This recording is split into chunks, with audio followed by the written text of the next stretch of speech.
जो बाहर से आकर छत्तीसगढ़ में बस गया, हम उसकी गारंटी नहीं ले रहे, हम उसका पर जो ओरिजिनल छत्तीसगढ़िया है, ओरिजिनल, ये निश्चित है वो कभी किसी को दुख नहीं दे सकता, ये निश्चित है अगर ओरिजिनल है तो।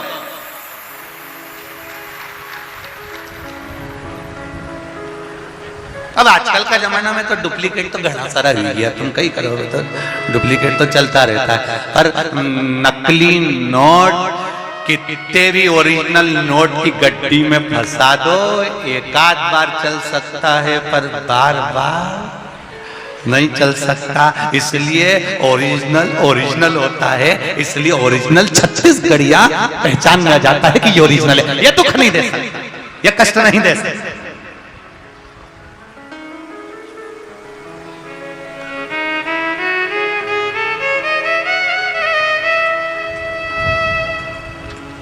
वो निश्चितता उसके अंतर्गत है। शिव जी का एक वन, शंकर भगवान का एक वन जिसका नाम है चंपावन, महाभारत में भी इसका वर्णन आता है कौशल के अंतर्गत। चंपावन में भगवान, जहां पर चारों तरफ वन ही वन विराजमान था, चारों तरफ वन है, बस उस चंपावन में एक बार भगवान आनंद कंद परमात्मा की ऐसी कृपा हुई, ऐसी दया हुई कि महाराज जो गोदावरी नदी के तट पर भरद्वाज गोत्र में जन्मे हुए श्री लक्ष्मण भट्ट जी जा रहे थे।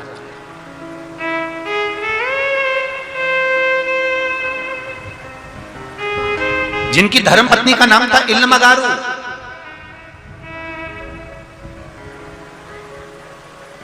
अपना पूरा परिवार गोदावरी नदी के तट पर जहां निवास कर रहे थे काकड़ में, वहां से निकलकर काशी के लिए जा रहे थे। पहले काशी जाने का रास्ता, पहले काशी जाने का रास्ता जितने लोग काशी साउथ वाले जाते थे या इधर से महाराष्ट्र वाले जाते थे या कहीं का भी व्यक्ति अगर काशी जाता था तो ये उसको जाने का यही मार्ग था, यही मार्ग जिस मार्ग पर चंपावन है।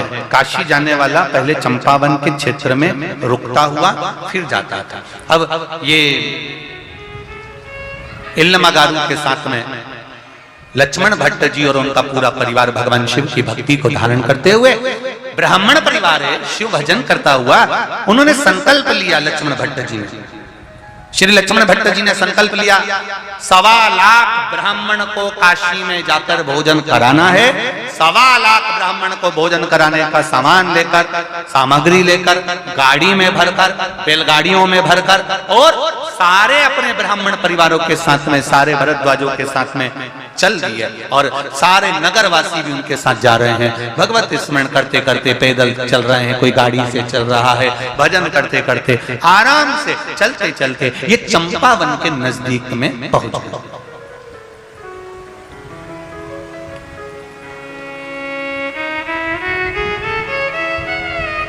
और चंपावन के नजदीक में पहुंचे, इतनी देर में चंपावन के नजदीक पहुंचते पहुंचते लक्ष्मण भट्ट जी को शाम पड़ गई और शाम होते होते सब आगे निकल गए और सब आगे निकले और इल्लमगारू और लक्ष्मण भट्ट जी ये दोनों थोड़ी देर रुक गए। इल्लमगारू ने कहा, धर्मपत्नी बोली, स्वामी स्वामी, हाँ बोलो क्या बात है? मैं गर्भस्थ हूं और मुझे ऐसा लग रहा है कि मुझे अब प्रसव पीड़ा हो रही है और इस प्रसव पीड़ा के कारणवश मैं तकलीफ पा सकती हूं। लक्ष्मण भट्ट जी ने कहा, इल्लमा शिव जी का नाम लो और चलो आगे। इल्लमा कहती है कि मैं अब आगे नहीं बढ़ सकती, कोई छांव ऐसी दिखे जहां मैं बैठ जाऊं। इल्लमा इतना घना वन है, इतना घना वन है, इस वन में पशु पक्षी तक नहीं है। इतना घना वन है कि तुम मेरे को देखने के लिए भी, तुम अगर मैं एक वृक्ष के पीछे चला जाऊं तो नजर नहीं आऊंगा। इतना घना वन है इल्लमा। लक्ष्मण भट्ट जी कह रहे हैं, इल्लमा फिर कह रहा हूं तुमको, अपन आगे चलते हैं, आगे कोई गांव आ जाएगा, नगर आ जाएगा, अपन वहां रुक जाएंगे। इल्लमा कहती है स्वामी मैं अब एक कदम भी नहीं चलती। और इल्लमा गारू ने उसी समय पर देखा कि एक शमी का पेड़ था और शमी के वृक्ष के नीचे इल्लमा गारू बैठ गई। अब जरा ध्यान देना, आपको पहले कथा में कहा है एक शमी का पौधा, बेलपत्री का पौधा, आंवले का पौधा, पीपल का पौधा, बट का पौधा, ये सारे जो पौधों का वर्णन हमने पहले की कथाओं में करा है, उसको जरा ध्यान से सुनना, जरा ध्यान देकर उसका स्मरण करना। हमने पहले भी कहा इस चीज कि बेलपत्री के पेड़ के नीचे या शमी के पेड़ के नीचे साधारणता नहीं है। बेलपत्री के पेड़ के नीचे लक्ष्मी का निवास होता है, पार्वती जी का निवास होता है, शिव जी का निवास होता है। पीपल के वृक्ष के नीचे 52,000 ब्राह्मणों का निवास होता है, भगवान विष्णु का और शिव जी का निवास होता है। इसलिए शिव जी का नाम एक पिपलेश्वर महादेव भी है। शमी के पेड़ के नीचे भगवान शिव अपने अड़भंग स्वरूप में विराजमान होता है। अड़भंग स्वरूप कैसा?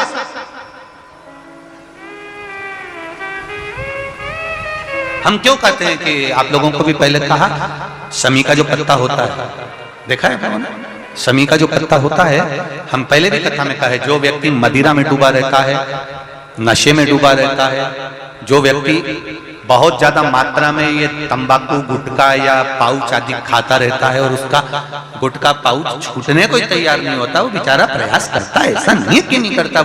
आजकल के जमाने में तो कितनी बड़ी बड़ी बीमारी होने लगी, कैंसर जैसा रोग होने लगा, तो वो छोड़ना चाहता है, ऐसा नहीं कि नहीं छोड़ना चाहता। हर व्यक्ति चाहता है कि मैं व्यसन को छोड़ दूं, पर थोड़े दिन छूटता है, वापिस वो उस व्यसन में लग जाता है। तो हम पहले भी इस कथा को कहे, शमी के वृक्ष के नीचे शमी के मिट्टी का शिवलिंग बनाकर, शमी के वृक्ष के नीचे शमी की ही मिट्टी का शिवलिंग बनाकर उस पर जो बेलपत्र समर्पित करता है और शमी पत्र समर्पित करता है, वो बेलपत्री को उठाकर ले आता है, शमी पत्र के साथ में शिवलिंग की पूजन करी हुई शिवलिंग का विसर्जन कर देता है।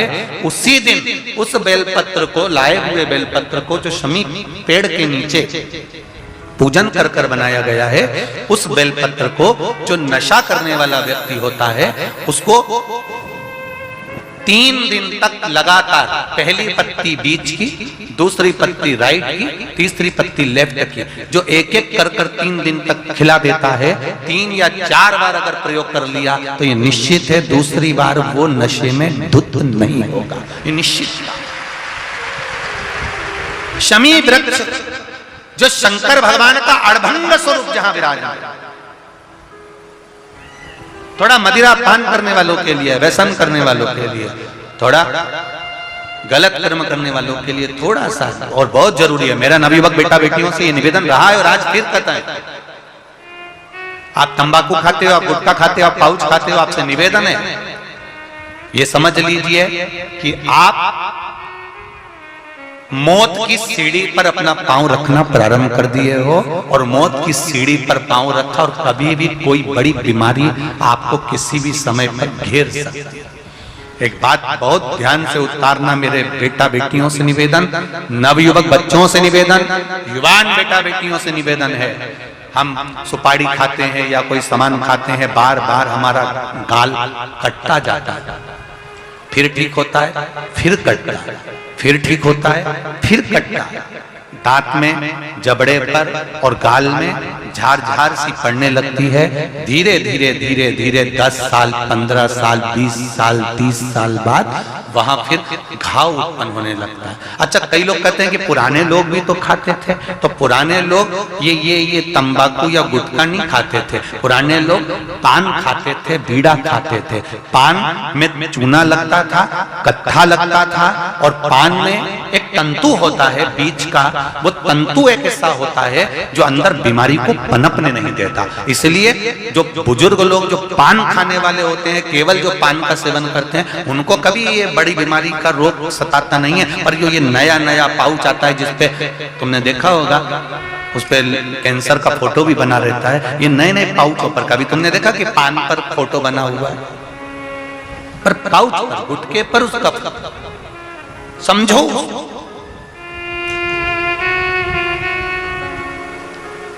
तो कौन से वृक्ष के नीचे पूजन करना है? जम के बोलिए जरा, जम के बोलो जरा, शमी वृक्ष के नीचे।